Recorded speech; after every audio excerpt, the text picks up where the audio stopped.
Good afternoon. It's September 3, 2020. This is the latest update on the Facebook drilling project on the Oregon coast in Tierra del Mar. If you've been following this series, you'll know that the community of Tierra del Mar has been trying to stop this project all along for the last 18 months. Nevertheless, the project continues. I'm going to bring you the latest updates. There's been a lot of happenings over the past month since I posted last. So stick around for the rest of the video and get yourself updated as to where we are right now. Hi there, we're up here in the reading room, as you can see. And one of the reasons we're up here in the reading room is that there's been a lot of reading available recently about the Facebook project in Tierra del Mar. There's a lot of reports that have come out on papers in the last month or so, and so there's a lot of reading to do. Kind of cover what's come in here. We had a regional paper called the Willamette Week do a very intense investigative report. We learned some information from that report that we had not known before. Also, what happened was an AP reporter came out to do an interview that led to a story that was covered in the Associated Press, which then, of course, was covered by a number of papers, actually worldwide. I even found a news article on an online business news that's published in English, but it's based in the nation of Cyprus. So we've had worldwide coverage as a result of all the news articles in the last month. Just to bring you up to speed, the Facebook project, indeed, it failed on April 28th. The drill process broke. And when it broke, they were unable to retrieve a certain amount of trash that they left underneath the seafloor. Another piece of interesting information that we learned from the news articles is that Facebook did not report this problem to the state authorities having jurisdictional oversight of the project for 50 days. And then the state agencies that are responsible for providing the oversight didn't inform us at the community for another 37 days.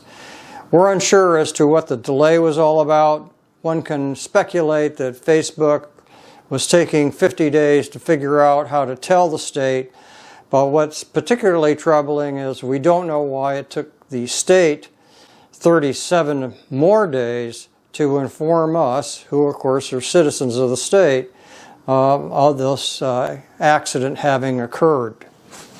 We did get some new information from the in-depth reporting that was done by Nigel Jacques, who wrote into the Willamette Week, and this was a long article. Nigel Jacques is a Pulitzer Prize-winning author who has a reputation for doing investigative stories, and he's pretty good at his craft, not only in terms of writing, but also doing the investigation. We learned some new information from the Nigel Jacques story, including the fact that the Oregon Fishermen's Cable Committee, a big supporter of the Facebook project, by the way, had received, $154,000 from Facebook in 2017. Now, this is important because the Oregon Fishermen's Cable Committee, or OFCC, was a great supporter of Facebook during the various hearings that we went through in 2019 and in 2020. In addition to the interesting news that we've learned from investigative reporting such as Nigel Jacques, we also got some sad news. The local decision to allow an industrial level project such as the Facebook drilling project to occur in this residential community of Tierra del Mar was made by the Tillamook County Board of County Commissioners. We appealed that decision back early 2020, but it's taken a number of months to grind through the review process and then for the Land Use Board of Appeals, or LUBA as it's known, to render its decision, which it did this week. And unfortunately for us in Tierra del Mar, it upheld the decision by the county commissioners. On other news, however, the Oregon Coastal Alliance, also known as ORCA, has filed an intent to sue Facebook for violations of the Clean Water Act.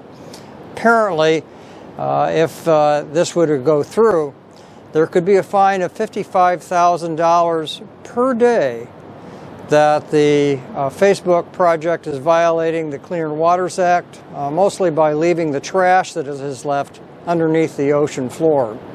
So that process is now just beginning, and we'll have to see how it turns out. As a result of the trash left by Facebook underneath the seabed, Facebook was required to provide an environmental impact statement, and they pulled in a couple of consultants to do that. But these consultants are relying on data provided to them by Facebook. So the state and the consultants are all relying on the potential violator of environmental conditions to provide them with the base data by which to assess the overall impact. Does it make sense? I don't think so. So here we are in Tierra del Mar. With nothing to stop them from coming back, Facebook will be back starting in January, about 120 days from now. What we don't know is, will they bring back the same crew of people that failed and left trash underneath the seabed? Will they bring back the same equipment that failed? Will the state provide adequate oversight for a change of the Facebook project? These are all unanswered questions right now. I'll post additional videos as we get more information. So stay in touch. Come on back to the channel from time to time.